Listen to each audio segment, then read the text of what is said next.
What's up, YouTube boxing community? I'm Big Chew from LA, and this is The Boxing Show. This is our first episode, and it's kind of an experiment. We hope to present a show and not just another video blog. We don't have anything against video blogs. In fact, we've been inspired by some of them. Here we go with our first topic. Let's talk about the prospect of the week, a big banger. George Monk Foreman III. You impart all your wisdom into them. You let them know what boxing is all about. Make it pretty rough. I've even sparred with him, can you believe? I actually got in the ring with him. And that's about, you get in the ring with the heavyweight champ of the world, or ex-heavyweight champ of the world, then if that doesn't frighten you, nothing can frighten you. And he wasn't bothered by it. You know, I decided to start boxing. It's always been something that, of course, in and around the family. No amateur fights. It took me a while. I spent about 3 months trying to find an amateur fight, and I couldn't. I kept getting in shape, and then I couldn't find anybody over and over and over. Nobody wanted to fight me, so hopefully after about 15 fights, I can get people to start talking about there's a new American prospect. That's really what I dream about, just being a new American prospect. I have seen George Foreman III fight.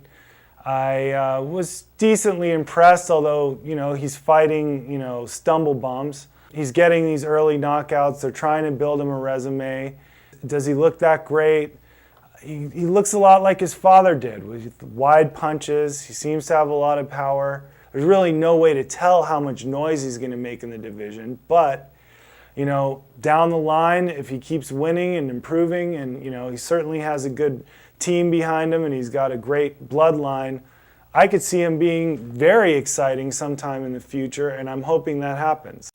Man, we saw the Mayweather and Marquez fight, just like I thought it would be. It was a lopsided fight. That's what I said it would be. That's what I thought it would be. I thought that Mayweather was slippery, baby. I thought he was evasive. I thought he couldn't be touched. And basically, PP, man, couldn't get catch to a Big Mouth. Oh, I was pissed.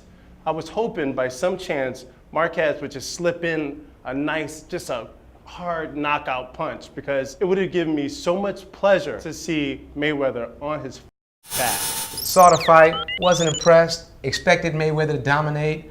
I see the same thing happening on his fight with Pacquiao. I just think Pacquiao's going to be too small. Wait a minute, dude. A lot of people are saying this right now, and it's just crap, dude.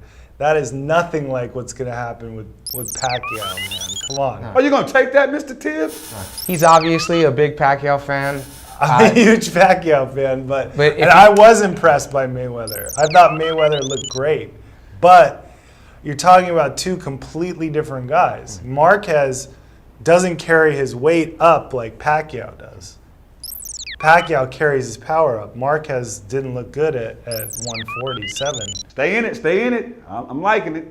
It's one thing to carry your power up, but with a defensive guy like Mayweather, he'll block every shot. The little guy just won't seem to penetrate him. I don't know. I mean, we should wait till we actually address this topic, but for right now, I'll just say, like, Mayweather can do that, and he's a great defensive fighter, and I think he'd be the favorite against Pacquiao, of course. But Mayweather had a lot of time to get set against Marquez, and you saw periods with seconds of him posturing and stuff. Pacquiao is going to be all over him in those moments. Hey, let the fighters fight, you know? Hey, let the fighters fight. And now it's time for this week's Standing 8 count. 1. The number of people who will buy a Klitschko pay-per-view. 2. The number of possible opponents that'll fight Chad Dawson. Who did he fight last? Glenn Johnson. Who he fight now? Glenn Johnson. That's what I like. 3. The number of quality opponents that Mayweather would duck. Pac-Man, Sugar Shane Mosley, and Paul the Punisher Williams. 4. The number of chunks that Golden Boy would feed to Victor Ortiz to revive his career. 5. The number of new subscriptions to Showtimes that the Super 6 tournament would bring. 6. Starring in the sequel Gone in 60 Seconds is Amir Khan, Gone in 6 Seconds. 7. The number of George Foremans we eventually will see in the ring. And number 8. The number of beers Ariola drunk for the Klitschko fights and training every day. Thanks for watching, and we'll catch you on the flip side, baby.